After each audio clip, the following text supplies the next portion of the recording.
కీర్తనల గ్రంథము 135వ అధ్యాయము 6వ వచనము. Whatever the Lord pleases he does in heaven and on earth and the seas and all deeps.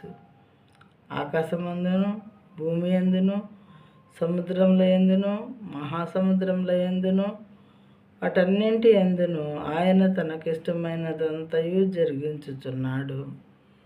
ఈ దేవుడంట ఆకాశము భూమి సముద్రం మహాసముద్రంను సృజించినటువంటి దేవుడు కాబట్టి వాటన్నిటిలో కూడా తనకిష్టమైనది అంతా జరిగిస్తూ ఉన్నారంట. అనేకమైనటువంటి మార్పులు, ఆయనకి ఇష్టమైన మార్పులు.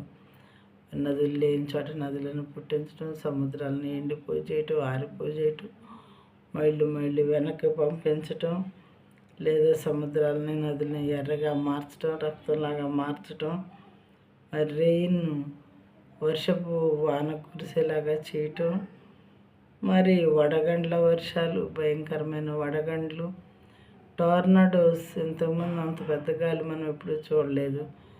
ఇప్పుడైతే సుడిగాలిలాగా చాలా పెద్ద గాలి వస్తూ ఉన్నది.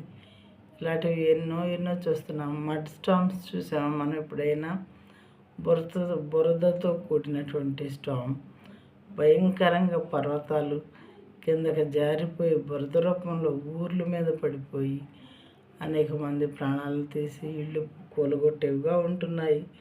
ఇలాంటి మార్పులన్నీ కూడా ఈ దేవుడు చేస్తూ ఉన్నారు ప్రియమైన వారలారా. అది కూడా రాయబడి ఉన్నది యోబు గ్రంథంలో. మరి దుమ్ము ధూళిని మట్టిని ఏ విధంగా మరి బురదగా మారుస్తున్నారు అనేది కూడా ఉన్నది. అన్నీ సమస్తం ఆయన చేసే కార్యాలన్నీ కూడా ఇందులో రాయబడి ఉన్నాయి. మనం ఇది చదువుకోవటమే మనది లేట్ అన్నమాట. చదువుకోవటం మనదే లేటు. చదువుకుంటే అన్ని విషయాలు ఇందులో మనం చూడగలుగుతాం ప్రియమైన వారలారా. ఆకాశమందును భూమి యందును సముద్రంలో ఎందును మహాసముద్రం అన్నింటి ఎందును ఆయన తనకిష్టమైనదంతయు జరిగించుచున్నాడు. సముద్రాల్లో చూస్తే ఎంత ప్రాణులు కనిపిస్తూ ఉన్నాయి. ఎంతోమంది ఎప్పుడు మనకు తెలియనటువంటివి. భూమి మీద కూడా ఫారెస్ట్లోనూ ల్యాండ్ మీద వింత ప్రాణులు కనిపిస్తూ ఉన్నాయి. మానవులు కూడా రకరకమైనటువంటి మరి పిల్లలు పుడుతూ ఉన్నారు.